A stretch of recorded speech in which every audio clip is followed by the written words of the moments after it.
Hello guys, you are watching News Hour. नमस्कार। आज के निकुंज न्यूज आवर में आप सबों का स्वागत है। आज की तारीख 23 सितंबर 2020 और आज की मुख्य खबरें कुछ इस प्रकार हैं। आज की पहली मुख्य खबर यह है कि रिलायंस इंडस्ट्रीज ने बुधवार को बताया कि वैश्विक निवेश फर्म KKR उसकी इकाई रिलायंस रिटेल वेंचर्स में 1.28% हिस्सेदारी के लिए करीब 5,519 करोड़ यानी कि 75 करोड़ डॉलर निवेश करेगी।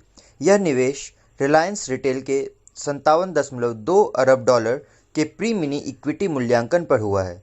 दरअसल इससे पहले KKR रिलायंस जियो प्लेटफॉर्म में 11,038 करोड़ रुपए निवेश कर चुकी है। संसद से आ रही अगली खबर यह है कि संसद ने मंगलवार को 5 नए IIT संस्थानों को राष्ट्रीय महत्व का दर्जा प्रदान करने वाला एक विधेयक पारित कर दिया है। सार्वजनिक निजी साझेदारी के तहत स्थापित किए गए ये 5 नए IIT संस्थान सूरत, भोपाल, भागलपुर, अगरतला और रायचूर में हैं। शिक्षा मंत्री रमेश पोखरियाल निशंक ने यह विधेयक सोमवार को राज्यसभा में चर्चा के लिए रखा था। टाइम्स मैगजीन से आ रही आज की अगली मुख्य खबर यह है कि प्रधानमंत्री नरेंद्र मोदी टाइम की 2020 के सबसे प्रभावशाली लोगों की सूची में हैं, जबकि आयुष्मान खुराना इसमें शामिल इकलौते भारतीय अभिनेता हैं। इसमें प्रोफेसर रविंद्र गुप्ता भी हैं, जिन्होंने HIV की पीड़ित शख्स को ठीक करने वाला शोध का नेतृत्व किया था और यह इतिहास में ऐसा दूसरा मामला था। गूगल के CEO सुंदर पिचाई भी इस सूची में हैं। टाटा समूह से आ रही आज की अगली मुख्य खबर यह है कि टाटा समूह के साथ करीब 70 वर्ष पुराने संबंध रखने वाले शपोरजी पलोंजी समूह ने सुप्रीम कोर्ट से कहा है कि टाटा से उसका अलग होना जरूरी है। 18.37% की हिस्सेदारी के साथ टाटा सन्स में शपोरजी पलोंजी समूह सबसे बड़ा अल्पसंख्यक शेयर धारक था।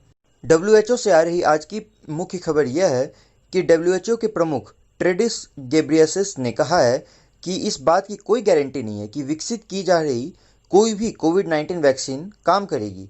घेब्रेयेसस ने कहा, वैक्सीन के विकास का इतिहास बताता है कि कुछ विफल होंगे और कुछ सफल होंगे। बकौल घेब्रेयेसस, वर्तमान में 200 वैक्सीन का क्लिनिकल और प्री क्लिनिकल परीक्षण चल रहा है। गौरतलब है कि जॉनसन एंड जॉनसन ने अपनी एक रेजिम वाली वैक्सीन को फेज 3 ट्रायल में पहुंचा दिया है और वो 60,000 लोगों पर यह ट्रायल करेगी। भारतीय रेलवे से आ रही अगली मुख्य खबर यह है कि भारतीय रेलवे ने 44 वंदे भारत ट्रेन सेट बनाने के लिए संशोधित टेंडर जारी किए हैं, जिसमें कम से कम 75% घरेलू उपकरण शामिल करना अनिवार्य है। रेलवे ने कहा, यह अब घरेलू टेंडर है, केवल भारत में पंजीकृत कंपनियां ही इसके लिए आवेदन कर सकती हैं और बोली भारतीय रुपये में ही लगानी होगी। टेंडर की लागत करीब 2,000 करोड़ होने का अनुमान है। राज्यसभा से आ रही आज की अगली मुख्य खबर यह है कि राज्यसभा ने बुधवार को विपक्षी दलों के बायकॉट के बीच 3 नए श्रम संहिता पारित कर दी। औद्योगिक संबंध संहिता के तहत 300 कर्मचारी वाली कंपनियां बिना सरकार के पूर्व अनुमति के कर्मचारियों को निकाल सकेंगी। सामाजिक सुरक्षा संहिता में सामाजिक सुरक्षा लाभ असंगठित क्षेत्र के श्रमिकों को पहुंचाने का प्रस्ताव है, जबकि तीसरा संहिता व्यावसायिक सुरक्षा से संबंधित है।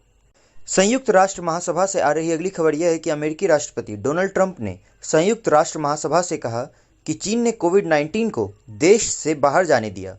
उन्होंने कहा, संयुक्त राष्ट्र को चीन को जवाबदेह ठहराना चाहिए। ट्रंप ने कहा, वायरस के शुरुआती दिनों में चीनी सरकार और चीन द्वारा वर्चुअली नियंत्रित WHO ने झूठ कहा था कि आदमी से आदमी में इसका प्रसार का कोई सबूत नहीं है। खेल जगत से जुड़ी आज की मुख्य खबर यह है कि राजस्थान रॉयल्स ने मंगलवार को चेन्नई सुपर किंग्स को 16 रन से हरा दिया। पहले बल्लेबाजी करते हुए राजस्थान ने 216 का स्कोर बनाया और 10 साल बाद पहली बार चेन्नई के खिलाफ टोटल डिफेंड भी कर लिया।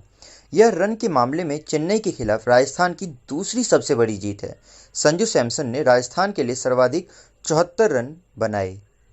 आज IPL में KKR और मुंबई इंडियंस के बीच मुकाबला खेला जाएगा। For regular updates, please like, share and subscribe.